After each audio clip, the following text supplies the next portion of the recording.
Mungkin Oke. satu-satunya PR atau salah duanya PR adalah mencari pengganti Marcelino Ferdinand dan Ragnar Raratmangun. Oke. Itu aja, karena Oke. Marcelino kita tahu udah pasti nggak bisa main, Ragnar juga demikian karena sakit, dan penggantinya itu sangat bervariatif, Oke. gitu. Mari kita ulas pertandingan hidup mati timnas di 2 laga sisa kualifikasi Piala Dunia bersama pengamat sepak bola Haris Pardede. Selamat pagi, Bung Haris. Selamat pagi juga. Terima kasih Bung sudah bergabung di Dialog Sapa Indonesia Pagi, dan juga Ketua Paguyuban Supporter Timnas Indonesia Ignatius Indro. Selamat pagi Bung Indro. Selamat pagi Mas Mario. Terima kasih juga Bung sudah bergabung di Dialog Sapa Indonesia Pagi hari ini. Saya ke Bung Haris terlebih dahulu. Bung Haris, bagaimana Ya. Anda melihat ada 32 pemain yang dipanggil Kluivert dalam pemusatan latihan kali ini? Ada nama-nama baru yang dipanggil pun juga ada nama-nama lama. Bagaimana Anda melihat TC kali ini? Ya, seperti yang mungkin sudah kita dengar bahwa ini adalah TC yang cukup lama ya. Artinya dibandingkan saat kita menghadapi Australia dan Bahrain, kita cukup punya waktu sekitar 10 hari lah pemain berkumpul.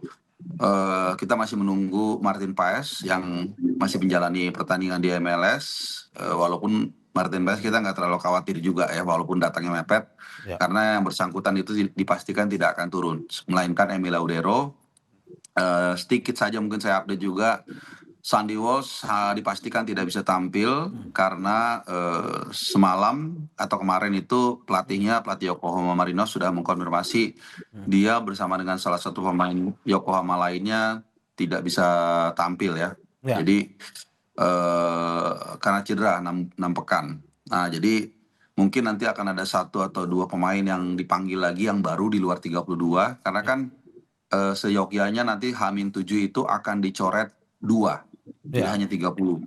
Sementara tiap pertandingan nanti akan dimasukkan DSP 23. Jadi mungkin akan ada 1 pemain tambahan yang dipanggil lagi di luar yang 32. Dan terakhir adalah Kevin Dix. Ya, Kevin Dix semalam sudah bisa tampil 45 menit lebih bahkan. Jadi dimasuk babak pertama akhir.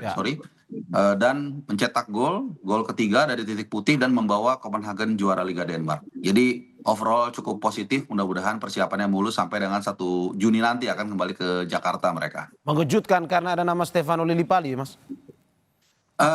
Mengejutkan dan tidak mengejutkan juga. Kenapa? Karena pemanggilan pemain ini kan semua tergantung kebutuhan tim, tergantung availability gitu loh. Kadang-kadang pemain mungkin kita anggap itu tidak biasa-biasa aja. Cuman kalau di posisi itu kita kurang, ya mau nggak mau dia panggil. Sebaliknya juga begitu. Kadang pemain ini sangat bagus ya, tapi kalau di posisi tersebut menumpuk ya mungkin akhirnya tersisih. Sehingga Lillipali ini kan kalau kita lihat dipanggil karena absennya Ragnar.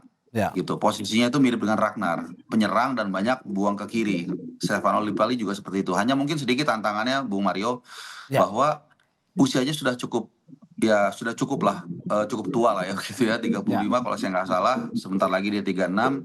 Kemudian dia baru pulih dari cedera.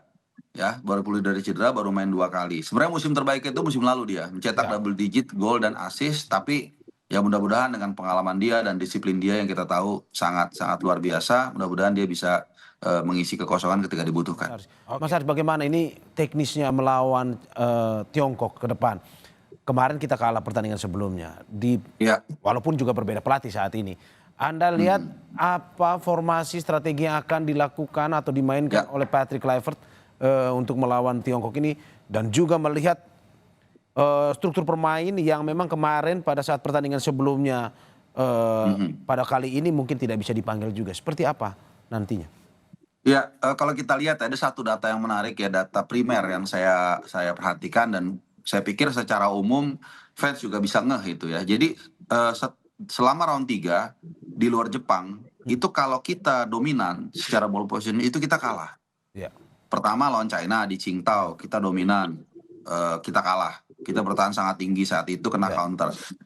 Gak usah jauh-jauh, di Sydney kita juga dominan, superior juga, luar biasa, berapa 60 atau 70% saya lupa ya, tapi kita kalah 5-1 juga.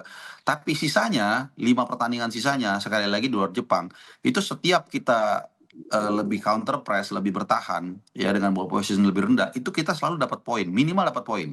Ya, seri dari Saudi di Jeddah, seri dari Australia di GBK, kemudian seri dari Bahrain juga, kemudian juga kita menang 2 kali dari Saudi dari Bahrain.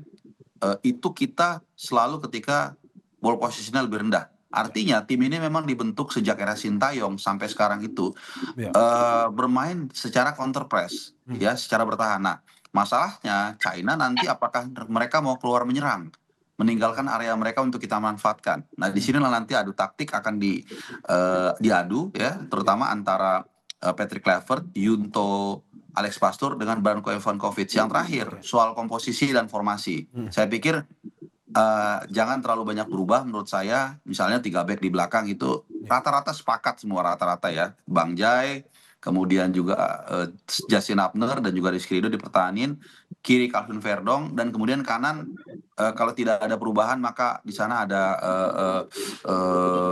Kevin Dix, ya. Dan yang menarik adalah satu lagi, Bung Mario, bahwa kita dulu ketika pertama kali ketemu China belum ada Joe Pelupesi, sehingga kita selalu kena counter. Nah, sekarang sudah ada pemain yang seperti Joe Pelupesi yang menjadi pemain pertama yang mematahkan serangan baik lawan, dan ini yang membuat Tom Haya akan lebih bebas ke depan. Mungkin satu-satunya PR atau salah duanya PR adalah mencari pengganti Marcelino Ferdinand dan Ragnar Ortmangun. Itu aja, karena Marcelino kita tahu udah pasti nggak bisa main, Ragnar juga demikian karena sakit, dan penggantinya itu sangat bervariatif. Gitu.